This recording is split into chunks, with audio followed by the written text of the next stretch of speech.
واش الخوت اخر اصدار ديال البيكان سبرينغ اكس 2024 ما بين احسن المطر اللي عند البيكان خرجت حتى لدابا اللهم بارك، وكنسميها انا الشبيهه ديال ليكسا ديفي، نقدروا نقولوا عليها ليكسا ديفي ديال الدراج، انه الديزاين قدامي كتبان بحال شي اكسا ديفي، وزيد عليها ما كتحتاجش البيرميل انك تسوقها، الفورج ديالها انفيرس، ديسك قدام الفران كبير يعني فريناج ناضي اللهم بارك، وزيد عليها فيها واحد البو سيلونس، وكاين اللي فيها البو ما بغيتيش بحال ديال الاكا يعني اللي بغيتي. هذا بس زوين كيجي فيه واحد السيلونس، الا حيدتيه كيولي فيه واحد السويت ناضي اللهم بارك، الكوسانات مرتاحين في الجلسه، فيها واحد الكوفر زوين تقدر فيه دير فيه التقضيه المسائل ديالك.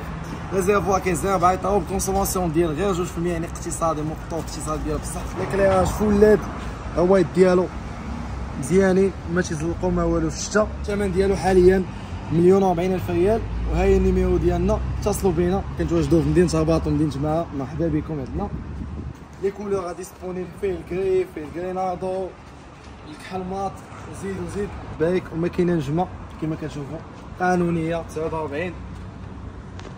الطابلو تيطلع لك اي حاجه تقدر تحتاجها، ليسونس الكير فيتاس لي دايز لي تور السرعه وكلشي.